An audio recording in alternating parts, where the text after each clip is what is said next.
तुळजाभवानी मातेची सेवा म्हणजे काय? सेवा म्हणजे आपल्या मनापासून श्रद्धेने आणि प्रेमाने देवीची उपासना करणे आहे. चला तर मग आज जाणून घेऊया तुळजाभवानी मातेची सेवा कशी करावी. आपण जर या चॅनलला नवीन असाल तर पहिले चॅनलला सबस्क्राईब करा आणि आपली कुलदेवता जर तुळजाभवानी असेल तर व्हिडिओ हा शेवटपर्यंतच पहा, तुम्हाला नक्की फायद्याचं ठरेल. सेवा म्हणजे रोजचं पूजन, देवीचं नामस्मरण, त्यासोबतच भक्तिभावाने काम करणं आणि गरजू लोकांना मदत करणं यालाच सेवा म्हणतात. तुळजाभवानी मातेची सेवा करण्याचे काही सोपे मार्ग देखील आहेत. पहिला मार्ग म्हणजे नामस्मरणाचा.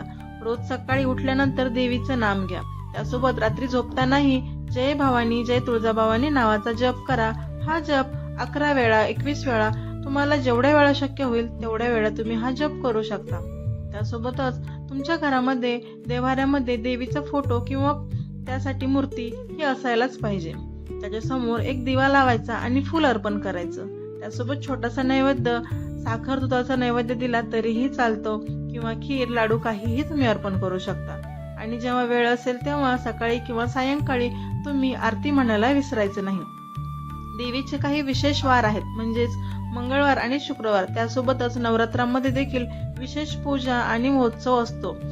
मंगळवारी आणि शुक्रवारच्या दिवशी संकल्प करायचा आहे. देवीला फळ, नारळ आणि हार अर्पण करायचा आहे.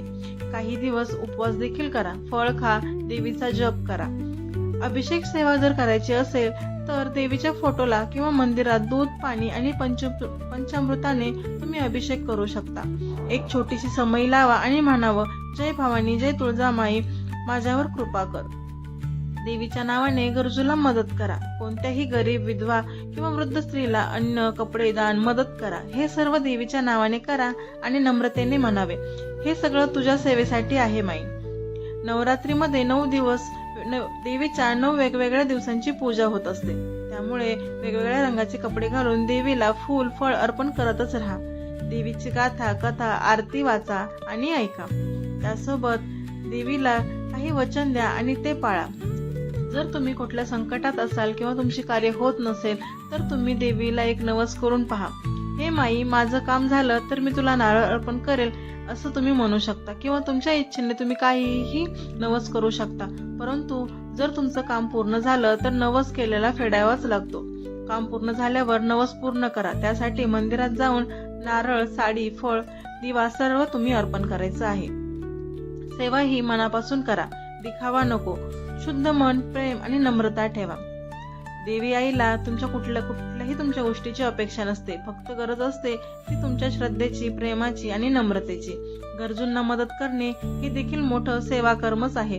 दरवर्षी किंवा वर्षातून एकदा तरी तुमचं कुलदैवत असलेल्या तुळजापूरच्या देवीला नक्की भेट द्या.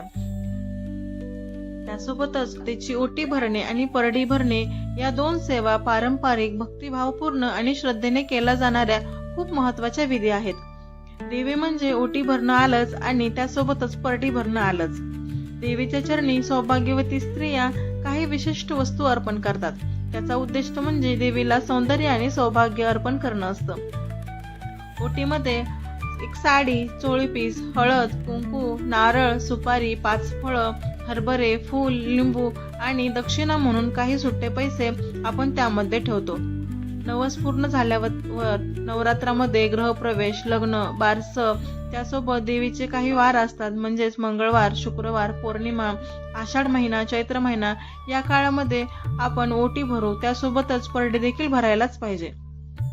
या सगळ्या वस्तू एका ताटामध्ये घेऊन देवीच्या फोटो समोर किंवा मूर्ती समोर जावे आणि हे माई, माझे नवस, माझं सौभाग्य, माझं कुटुंब तुझ्यावर सोपवते, कृपा कर अशी आईला हात जोडून प्रार्थना करावी आणि ओटी अर्पण करून आरती करावी.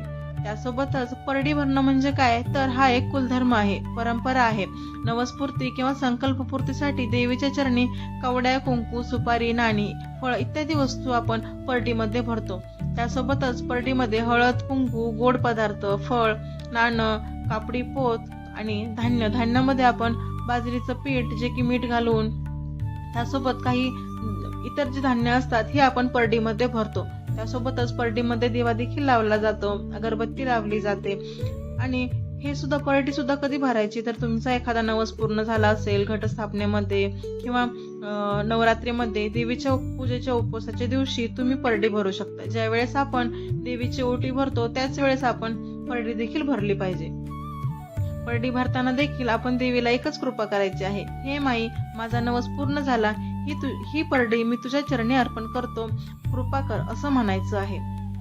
जय भवानी, जय तुळजा भवानी माई, माझं मन, माझं घर आणि माझं कुटुंब तुझ्या चरणी अर्पण करते, सौभाग्य, आरोग्य आणि समृद्धी दे असं म्हणून ओटी आणि परडी तुम्ही अर्पण करायची आहे. माहिती जर आवडली असेल तर चॅनलला नक्की सबस्क्राईब करा, व्हिडिओला लाईक करा आणि जास्तीत जास्त तुमच्या मित्रमंडळी परिवारामध्ये शेअर करायला विसरू नका. अशाच नवनवीन माहितीसाठी बेल आयकॉन प्रेस करा. धन्यवाद मंडळी.